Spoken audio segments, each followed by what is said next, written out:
hello and welcome to my video talking about, I might have just messed up my OBS. No, I didn't. Alright, we're good. Hi, hello, and welcome to what is essentially going to be me discussing why I believe video games are important. I believe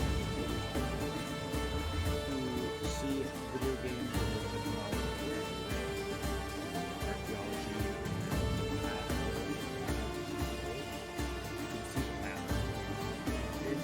blue screen, which is fine.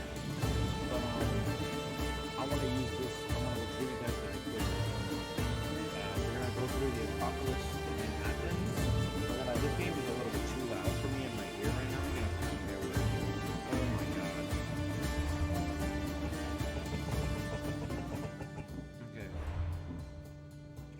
Like the music is blasting in my ear.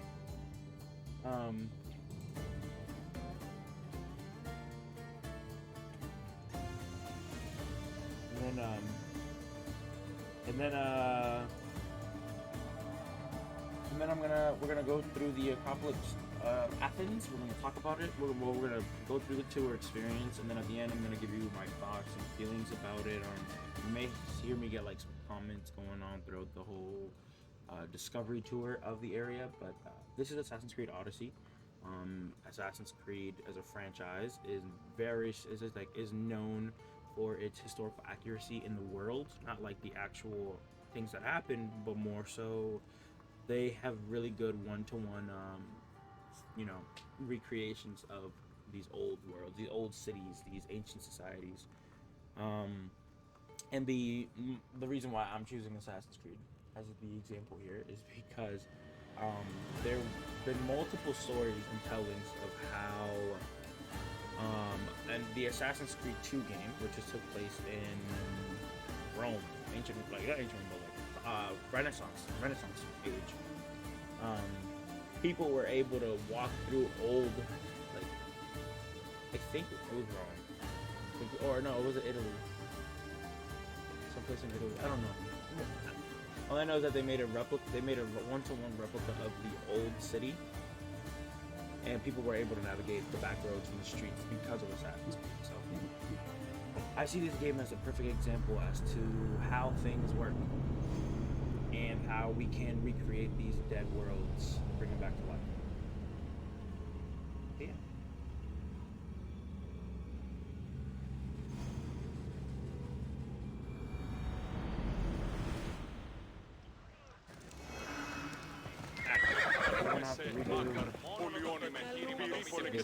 Τότε δίνεται κερδάνε ανατρέφαμε τους τραγικούς της δομής I have to reset my progress because I did the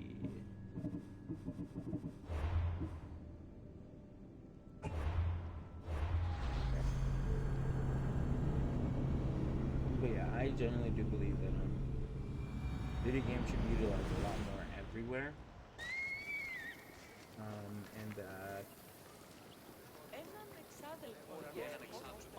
alright, let's do this tour.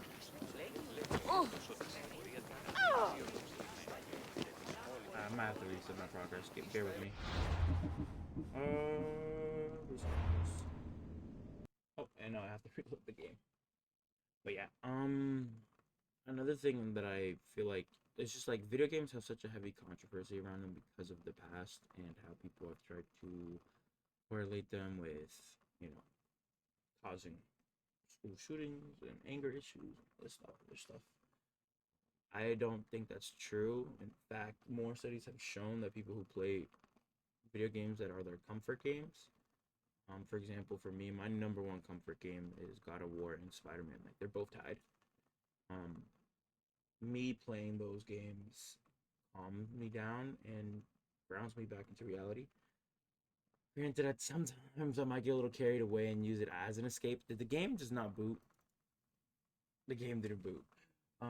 But I like to see those games as like my ground to reality, and like I'm in the moment, I'm okay, things like that. And these kind of worlds where you don't even have to fight or do anything in them, you can just explore them openly. And in Odyssey, in Assassin's Creed Odyssey, you can explore the entirety of ancient Greece So it's just like that right there is just so intriguing and so exciting to me. Because growing up as a kid from Boston, you don't really get the opportunity to go out. You don't get the opportunity to explore and see the world. So now that I can actually do that, the comfort of my home, and pretty much have like an almost one-to-one recreation, is pretty cool, in my opinion. Other people might say video games are like bad because they distract you from everything and all sort of crap. I disagree. I respectfully disagree. Now let's do this thing.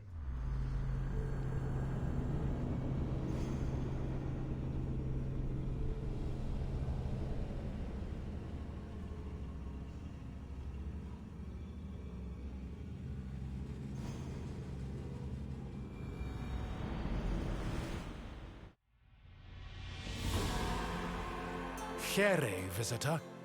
You are about to embark on a journey of discovery through the rich and fascinating history of classical...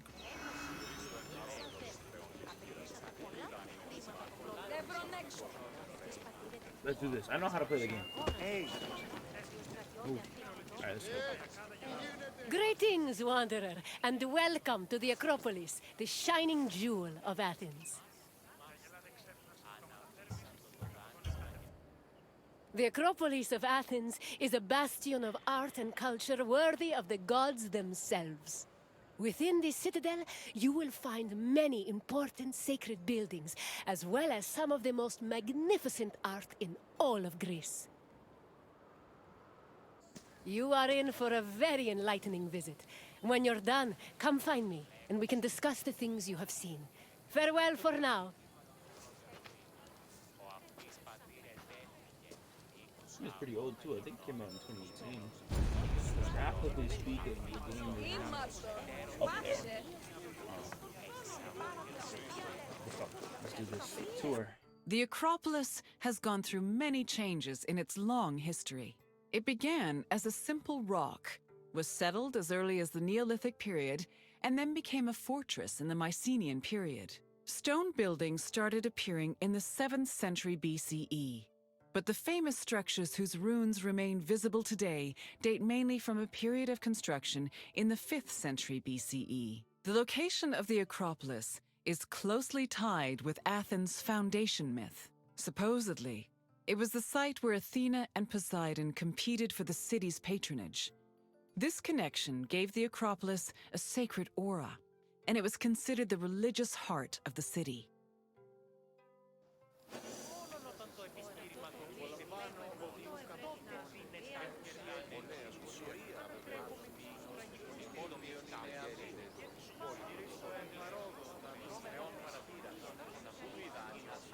Sorry. My mom texted me.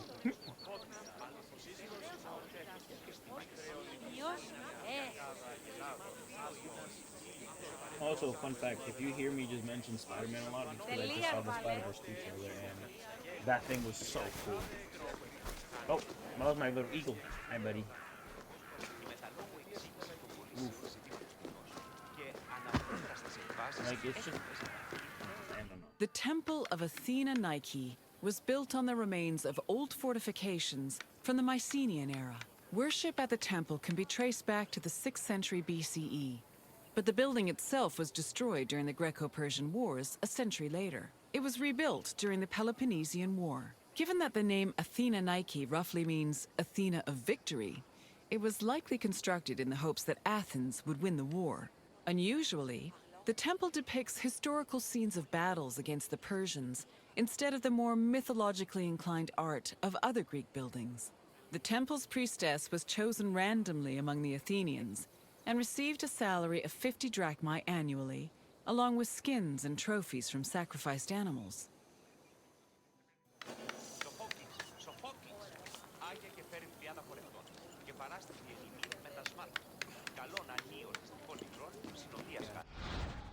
In fact, most of the Acropolis doesn't even exist anymore. All they really have left is like the Parthenon. The Acropolis was built up over a long period, due in no small part to its partial destruction during the Greco-Persian Wars. It was in the Which would 5th make century sense. BCE, though, that the Acropolis received its most significant improvements. This period was an extremely prosperous time for Athens, both financially and culturally. With a booming economy bolstered by trade and the Lavrion silver mines, Pericles, the leader of Athens, financed a huge project to rebuild the citadel. He enlisted the help of renowned artists, like the sculptor Phidias, as well as the architects Iktinos and Callicrates. Together, they erected buildings like the Parthenon and the Propylaea Gateway. Pericles' goal was to make the Acropolis into a glorious monument to the gods and to mortal Athenians. Είναι ασταθή ένα επιχείρημα 2 οι ώρες. What's cool too is that in this game you can climb everything, so I mean I can literally just climb this Αλλά η τραγωδία Σοφοκλή. in the top area. And then you can cross and then jump off.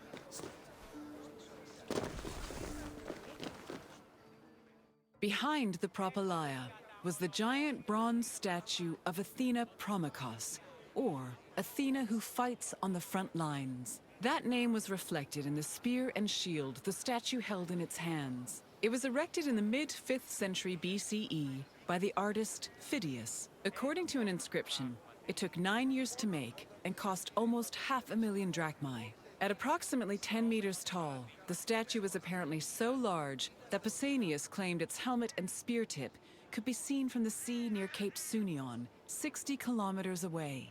The ornamentation on the statue's shield was engraved by the metalsmith Mies.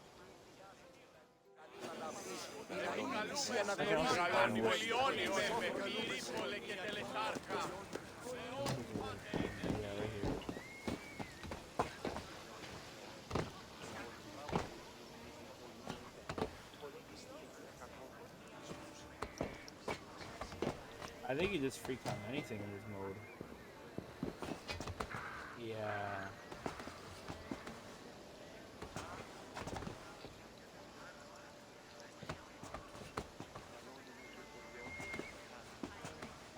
Character, hello?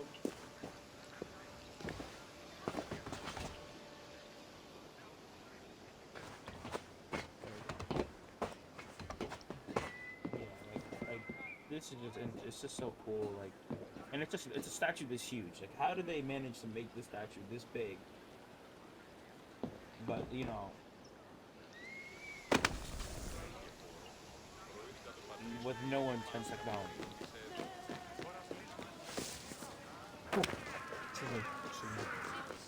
The Aerophoroi were young girls between the ages of 7 and 11 who were in charge of special rites.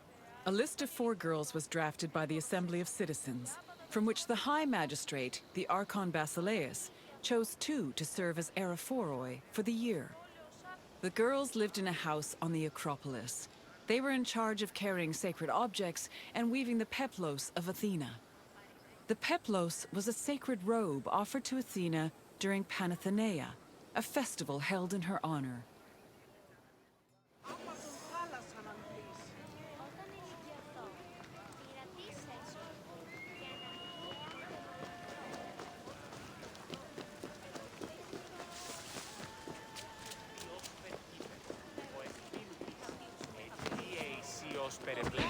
Ναι, άλλη αφήγηση της ιστορίας γίνεται μετά. I don't know. I'm kind of a menace in this game. The Erechtheion was an atypical temple. It was dedicated not only to Athena Polias, but also to Kekrops, the mythical founder of Athens, his son Erechtheos, and even Poseidon, the sea god who challenged Athena for possession of the city. The temple was divided into sections.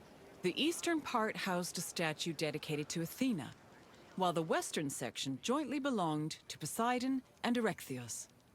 Meanwhile, King Kekrop's grave was believed to be under the caryatid porch. Under the temple was a crypt that was said to contain the sacred snakes of Athena. The snakes may have had a sweet tooth because the priestesses of Athena allegedly fed them honey cakes.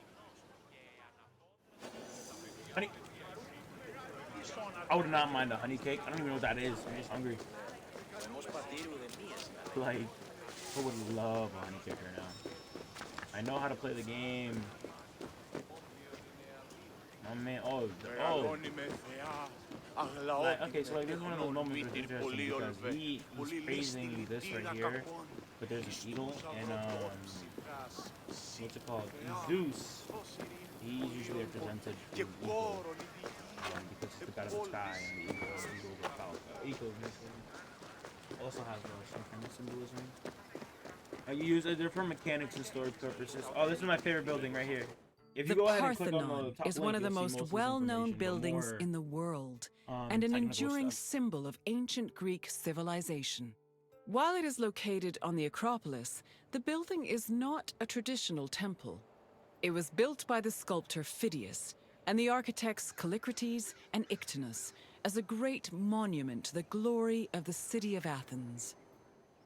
That glory is evident in its many carvings. One of the most carved monuments in Greek architecture, the Parthenon's decorations depict several mythological scenes. These include the birth of Athena, her fight against Poseidon for the patronage of Athens, the gods' battle with the giants, and the procession of the great Panathenaea. You hear me mention a lot of that on the Parthenon link. I love this building. It's just so beautiful to look at and so intriguing. Obviously they're gonna have a bunch of shields as you can see up there. They're gonna have plenty of shields because Athena weapons of choice. It's the spear and shield. Yeah. The Parthenon's inner chamber, or cella, contained a massive statue of Athena that was considered to be one of the sculptor Phidias's greatest masterpieces. The statue was chryselephantine, a combination of gold and ivory. To justify the steep cost of its construction, Pericles told Athenians that the statue was a gold reserve, which could be disassembled in times of economic distress. The cella also allegedly contained a pool, whose main purpose was to control the room's humidity, which helped preserve the statue's ivory.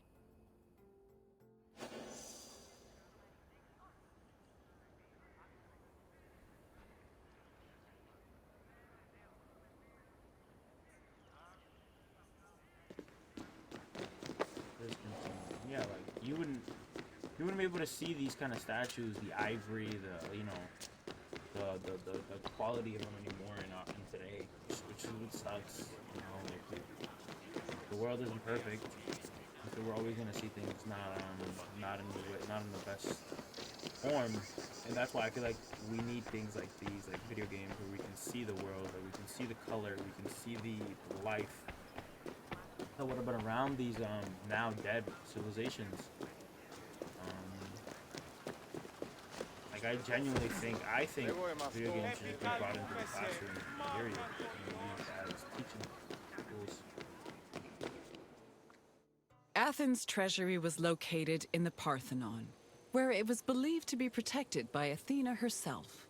The treasury contained objects of great value, acquired from different conquests, as well as a mass of minted silver coins and various offerings to Athena. Pericles also decided to move the entirety of the Delian League's treasure to the Parthenon in 454 BCE. This was a great testament to Athens' power over the rest of Greece. The riches were divided into two parts, the Demosia, which belonged to the city, and the Hiera Cremata, which was dedicated to the goddess and only used for religious purposes.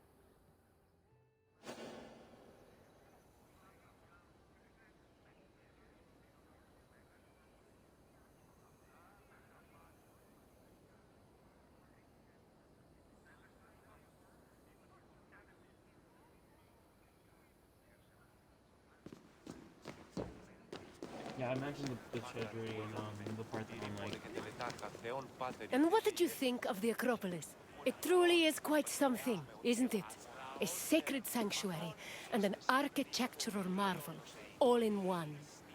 If you have any questions, don't hesitate to ask.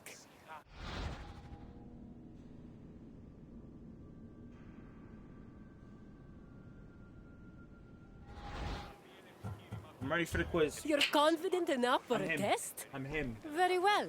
Let us see how much I don't need you a know. review. Yeah. Which two give me gods that. competed for Athens' patronage? Easy, Athena and Poseidon. Give me that. Easy up, easy up. Correct. It was Poseidon and I Athena knew who that. I knew fought that for already. I'm a Athens' genius. Come on now. patronage. As for who won, the answer is in the city's name. On to the next question. Who sculpted the statue of Athena in the Parthenon? Like I lied, Phidias. Correct. The renowned sculptor I'm a Phidias made the genius. statue, which was considered one of his masterpieces. And now, the final question. Go ahead, ask me. Which king's tomb was believed to be under the Caryatid porch? Kekrops. That is correct. Oh Kekrops was the mythological first king of Athens, and his tomb was Oh, I'm a said genius. to I'm be a under genius. the I'm a Erechthon. genius. It seems you know much about this place. I Well totally didn't done, do this already. wanderer. As you wish. Hopefully we will see each other again soon. I hope so. But yeah, so now I can just explore the world freely. Like, I can, if I go to the map, I can explore all of this. So I can go to these islands. There aren't anything key of like importance when it comes to the tour and like buildings and things like that. Except on here, like over here, these artifacts. You know, seeing how the world lived day-to-day basis. But technically, Assassin's Creed, what they did was they simulated an ancient civilization, and the way technology is moving right now, we're moving like closer and closer to being able to just simulate our daily lives, like right now. And this is where like the simulation theory can come into play, but we're not going to talk about that. That's a different topic. But I truly believe that video games need to be used a lot more and utilized more and seen more as tools instead of, you know, games. Because we have things like this where you could just walk around. Like this game goes on. Like imagine if this game just had discovery mode aside, like separate from the game itself, and all you had to do was pay $10 for it, and you would have $10 to a simulated world, down like one-to-one replica world. That's what's interesting. And yeah, thank you guys for so much for watching. I don't know why I said guys, but for you all watching, looking at my website. And I really appreciate your time and watching and being on my site. See ya.